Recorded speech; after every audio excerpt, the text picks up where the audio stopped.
If you've been following the John series so far, then you'll have picked up a sense of John's excitement that God chose to solve the sin problem in person by coming and being part of his creation.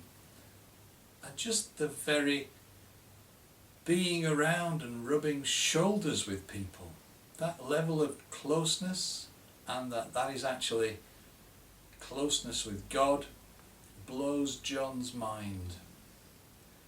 And then he sees this same level of closeness among people with whom he rubs shoulders himself, and he watches them change and sees the likeness and image of God formed in them, as well as seeing others who turn their backs on it.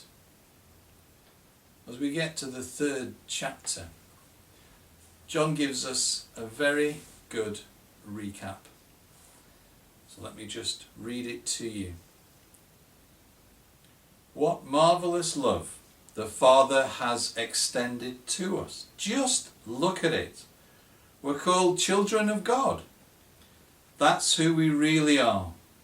But that's also why the world doesn't recognize us or take us seriously, because it has no idea who he is or what he's up to. But friends, that's exactly who we are. Children of God. And that's only the beginning. Who knows how we'll end up?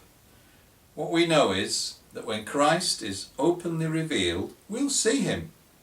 And in seeing him, become like him. All of us who look forward to his coming, stay ready with the glistening purity of Jesus' life as a model for our own. All who indulge in a sinful life are dangerously lawless, for sin is a major disruption of God's order. Surely you know that Christ showed up in order to get rid of sin. There's no sin in him, and sin is not part of his program. No one who lives deeply in Christ makes a practice of sin.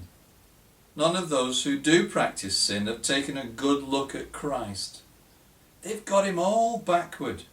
So, my dear children, don't let anyone divert you from the truth. It's the person who acts right who is right, just as we see it lived out in our righteous Messiah. Those who make a practice of sin are straight from the devil, the pioneer in the practice of sin.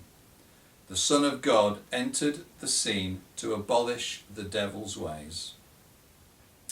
People conceived and brought into life by God don't make a practice of sin. How could they?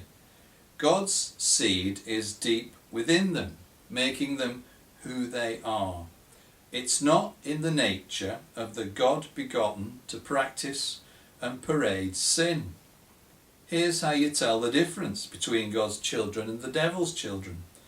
The one who won't practice righteous ways isn't from God, nor is the one who won't love brother or sister.